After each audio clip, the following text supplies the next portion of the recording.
Hello viewers, কেমন আছেন সবাই? আজকের এই ভিডিওতে থাকছে একটি ভিন্ন প্রসঙ্গ, যা ইতিমধ্যে আপনারা সবাই জানেন। সম্প্রতি সোশ্যাল মিডিয়া সহ সারা দেশে সমালোচিত রেশমি আলনের আল্লাহকে নিয়ে কটূক্তি করা প্রসঙ্গ। আপনারা জানেন, গত কিছুদিন হলো আল্লাহকে নিয়ে কটূক্তি এবং বাঙালিদেরকে অশ্লীল এবং অকথ্য ভাষায় গালাগালি করেন পতিতা ও সেক্সুয়াল শর্ট ফিল্মের নায়িকা নামে খ্যাত রেশমি আলন। এ নিয়ে বিগত কিছুদিন ধরে সারা দেশে ফেসবুক সহ সকল সোশ্যাল মিডিয়ায় উঠেছে প্রতিবাদের ঝড়। উপযুক্ত শাস্তির দাবি জানিয়েছেন দেশের সর্বস্তরের মানুষ। এ ব্যাপারে কিছু সামাজিক সংগঠন জানিয়েছে দ্রুত এর বিচার না হলে কঠোর আন্দোলনে নামবে তারা।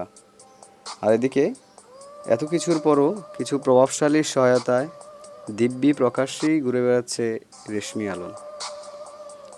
তার পাশে প্রায় দেখা যায় বাংলাদেশ চলচ্চিত্রের কিছু সিনিয়র পরিচালকদেরকেও।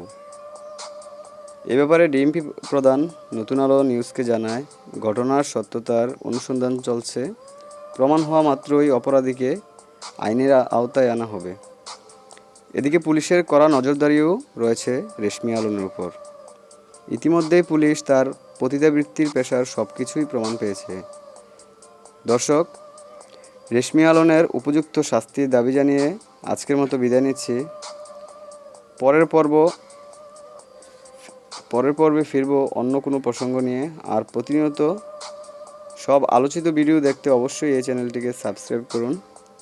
ধন্যবাদ সবাইকে, ভালো থাকবেন সবাই।